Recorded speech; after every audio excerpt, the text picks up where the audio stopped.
संतों को। आज हमारा जो विषय है वह यह है कि सर्वश्रेष्ठ मार्ग क्या है परमात्मा की प्राप्ति का। परमात्मा की कृपा किस प्रकार प्राप्त करें, कौन सा हम योग अपनाएं, ज्ञान योग, कर्म योग या फिर भक्ति योग। ज़्यादातर लोग भक्ति योग को अपनाते हैं। शुरू से किसी या तो कोई शिवलिंग की आराधना शुरू कर देता है या कोई विष्णु भगवान की, इस तरह से अलग अलग देवी देवताओं की। अगर किसी को एक देवी देवता से फल प्राप्त नहीं होता है तो वो सोचता है मैं दूसरे देवी देवता को पूज के देखता हूँ, उनकी भक्ति करके देखता हूँ। तो वो धार्मिक कर्म कांडों में उलझ के रह जाता है और हर दिन नए देवी देवताओं को पूजना शुरू कर देता है। तो उसको सही मार्ग प्राप्त नहीं होता और जीवन का आधे से ज़्यादा समय खराब हो जाता है। तो सही मार्ग यही है, सुनिए अब। कृपा प्राप्त करने के लिए किसकी, परमात्मा की, आपको सबसे पहले ज्ञान प्राप्त करना चाहिए। ज्ञान किसका, अपने धर्म ग्रंथों का, वेदों का, वेदांगों का, उपनिषदों का। और अगर आप नहीं पढ़ सकते हैं वेद तो आप गीता को ही सही से समझ लीजिए, तो आपको सही ज्ञान प्राप्त हो जाएगा, ईश्वर का सही स्वरूप समझ में आएगा। तो सही सत्य ज्ञान होने पर हमारे कर्म, चाहे वो सांसारिक हों या ईश्वर भक्ति से संबंधित हों, वो सही दिशा में ही काम करेंगे और हमारे कर्मों का सही फल हमें प्राप्त होगा। आत्मिक शांति भी प्राप्त होगी।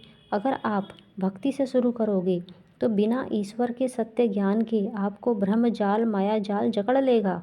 आप मानसिक और शारीरिक कलेश और अशांति से भर जाओगे। कभी कुछ गलत आपके साथ अगर हो गया तो आप सोचोगे आज मैंने भोग नहीं लगाया इसलिए मेरे साथ यह हो गया। बिल्ली रास्ता काट जाए तो आप उस रास्ते को क्रॉस ही नहीं करोगे। बुखार आ जाए, एक्सीडेंट हो जाए तो आप सोचते हो या सोचोगे कि ज़रूर मेरा कुल देवता या कोई पितर मुझे परेशान कर रहा है या मुझसे रुष्ट है।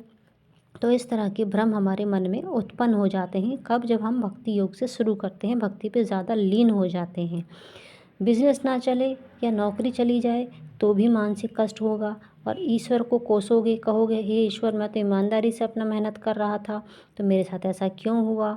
ठीक है, तो वही अगर आप वेदों उपनिषदों का ज्ञान प्राप्त करोगे सबसे पहले, तो उसके बाद जो भी कर्म करोगे उसमें कोई शंका की गुंजाइश नहीं होगी, क्योंकि धर्म ग्रंथों को पढ़ने के बाद आप ईश्वर को समर्पित अपने आप ही हो चुके होगे और समझ जाओगे जो भी हो रहा है उसकी मर्ज़ी से हो रहा है। और आप जहाँ शरणागत हुए वहाँ आपको मानसिक शांति मिलेगी। मानसिक शांति से आप परिपूर्ण हो चुके होगे।